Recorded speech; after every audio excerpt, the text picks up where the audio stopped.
बच्चों आज हम लोग पढ़ेंगे गणित। तो गणित पढ़ने से पहले हमें क्या है, गणित के बारे में जानना बहुत ही जरूरी होता है कि नहीं।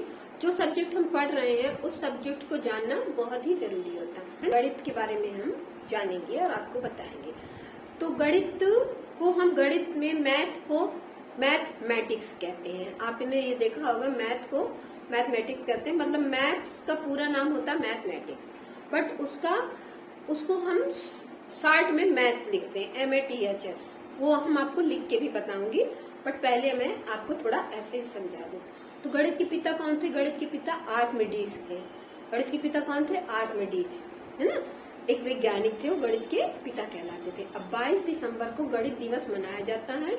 वो श्री रामानुजन गणितज्ञ थे, बहुत बड़े गणितज्ञ थे। उनके जन्म दिवस के उपलक्ष्य में 22 दिसंबर को गणित दिवस मनाया जाता है। और शून्य की खोज आर्यभट्ट ने की थी। शून्य होता है ना उसमें। अब देखिए, ये हो गया हमारा गणित का। अब गणित में गिनती कितनी होती है? गणित में गिनतियां होती हैं 1 से लेके 10 तक होती है ना, लेकिन नहीं, हम 10 तक नहीं कहेंगे, हम कहेंगे गणित कितनी होती है। गणित 1 से 9 तक की संख्या है। 1 से 9 तक की संख्या में ही पूरी गणित बनी हुई है ना। तो और 10 कैसे बनता है? 10 तो 1 है, तो 1 के बगल में 0 लगा देंगे तो वो हमारा 10 बन जाएगा। अब देखिए गणित कितने प्रकार की होती है। गणित 4 प्रकार की होती है ना। पहली होती है बीज गणित, है ना। फिर होती है हमारी रेखा गणित, जिसमें कि हम कंपास वगैरह का यूज करते हैं, कोण वगैरह बनाते हैं, आकृतियां बनाते हैं। फिर उसके बाद है हमारी ज्यामिति, है ना, जिसमें कि हम प्रमेय वगैरह पढ़ते हैं। उसके बाद आता है हमारा अंक गणित। अंक गणित में हम जो जोड़ घटाना गुणा भाग वगैरह करते हैं वो हमारा अंक गणित कहलाता है। अब ये तो हो गई गणित के बारे में जानकारी, लेकिन गणित की अब ये तो जानकारी हो गई आप लोगों को, ठीक है, लेकिन एक गणित की बहुत ही अच्छी शॉर्ट में आप लोगों को एक छोटी स्टोरी सुनाती हूँ गणित में। तो गणित की ऐसी स्टोरी है कि जो एक गार्डन था, है ना, बगीचा था, उसमें ना सभी अंक खेल रहे थे, मौज मस्ती कर रहे थे। 1 2 3 4 5 6 7 8 9 1 2 3 4 5 6 7 8 9 सभी 9 तक की जितनी भी संख्याएं हैं, जितने भी नंबर है, सभी मौज मस्ती खेल रहे थे। अचानक उन लोगों में लड़ाई होने लगी। तो उसमें गणित ने बोला कि मैं सबसे बड़ा मैं हूँ। 1 नंबर, है ना, 1 नंबर ने बोला, नहीं 9 नंबर ने बोला कि सबसे बड़ा मैं हूँ, मुझसे बड़ा तो कोई है ही नहीं। 8 नंबर ने बोला नहीं, मेरे बगैर तो कुछ काम नहीं होता, मैं 8 नंबर सबसे बड़ा हूँ। 7 नंबर आ गया, बोला अरे नहीं, मेरी वैल्यू बहुत है, मैं 7 नंबर हूँ। अब फिर 6 नंबर आ गया, बोला नहीं, मेरे बगैर तो कुछ काम ही नहीं होता है, मैं 6 नंबर हूँ। फिर 5 नंबर आ गया, बोला अरे नहीं, मैं सबसे बड़ा हूँ। फिर 4 नंबर आ गया, उसने कहा अरे नहीं, मैं सबसे बड़ा हूँ। फिर 3 नंबर आ गया, उसने कहा नहीं, मैं बड़ा हूँ। 2 नंबर आ गया, उसने कहा मैं बड़ा हूँ। 1 नंबर ने कहा मैं बड़ा हूँ। सभी आपस में बहुत फाइटिंग कर रहे थे, लड़ाई कर रहे थे, है ना, मगर कोई ये मानने को तैयार नहीं था कि हाँ मैं छोटा हूँ, कि मैं बराबर हूँ। नहीं, सभी अपने आप को बड़ा दर्शा रहे थे। वहीं एक किनारे शून्य खड़ा था, है ना। शून्य को तो सभी, कोई उसकी वैल्यू नहीं करता था। वो बेचारा अपना चुपचाप एक पेड़ के नीचे रो रहा था बैठ करके। तभी वहाँ कौन? गणितज्ञ, महान गणितज्ञ कौन? आर्यभट्ट, है ना। आर्यभट्ट जी आए, जिन्होंने शून्य की अवधारणा की थी। तो आर्यभट्ट जी आए और उन्होंने शून्य को शांत कराया और उसे लेकर सभी संख्याओं के पास आकर बोले। सभी संख्याओं को उन्होंने समझाया कि कोई बड़ा या छोटा नहीं है, सभी संख्याओं की जरूरत हमें पड़ती है। और क्रम से अगर हम रखेंगे तो किसी न किसी को बड़ा और किसी न किसी को छोटा तो होना ही पड़ेगा, लेकिन अपनी अपनी जगह सभी का अपना अपना महत्व है। लेकिन इस शून्य बेचारे को तुम लोगों ने क्यों अलग करके रखा है? तो सभी एक साथ बोल पड़े कि अरे इसकी क्या वैल्यू है, शून्य की कोई वो वैल्यू होती है, शून्य कोई लेके जाएगा तो कोई कुछ देगा, कुछ नहीं देगा।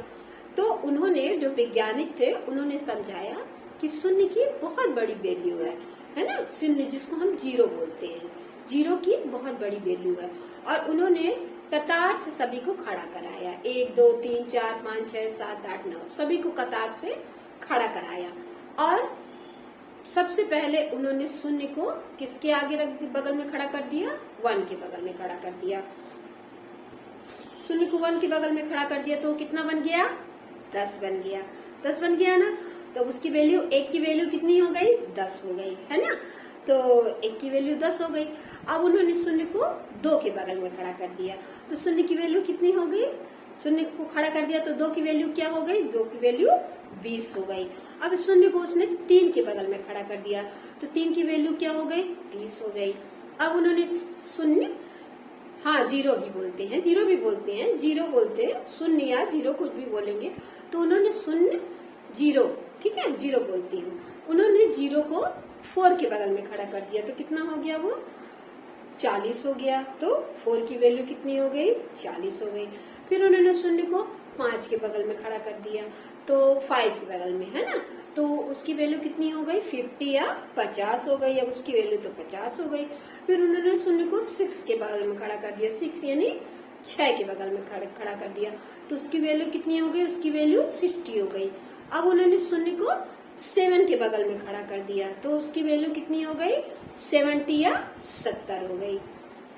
अब उन्होंने शून्य को 8 के बगल में खड़ा कर दिया या 8 के बगल में खड़ा कर दिया तो उसकी वैल्यू 80 या 80 हो गई। अब उन्होंने शून्य को 9 के बगल में खड़ा कर दिया तो शून्य की वैल्यू कितनी हो गई, 9 या 9 के बगल में यानी 9 के बगल में उन्होंने खड़ा कर दिया तो शून्य की वैल्यू कितनी हो गई, यस 90 हो गई।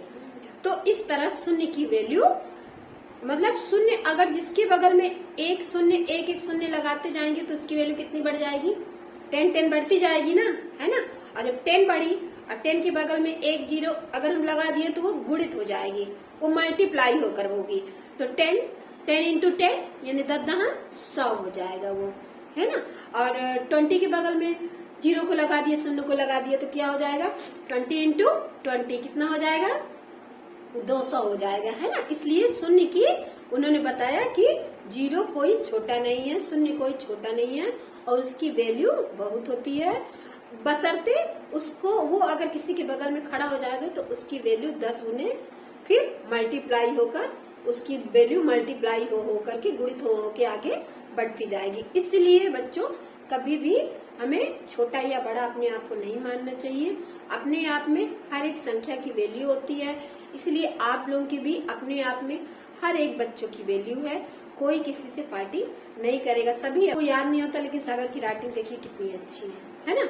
अब ये देखो माला है, माला की राइटिंग देखो, है ना। माला की राइटिंग अच्छी नहीं है लेकिन माला हमेशा याद करके आती है। अब ये देखो शिल्पकार है इनके पापा, है ना, ये पढ़ने में थोड़ा वीक है लेकिन ये मूर्तियां कितनी अच्छी बनाता है। अभी गणेश जी आ रहे हैं, गणेश जी का दिन है ना, तो ये कितनी अच्छी अच्छी अपने पापा के साथ मूर्तियां बनवाता। इसी तरह हर एक बच्चे, जितने भी बच्चे हों तो सभी बच्चों की कुछ न कुछ उनके अंदर की प्रतिभा होती है, इसलिए अपनी वैल्यू पहचानना चाहिए।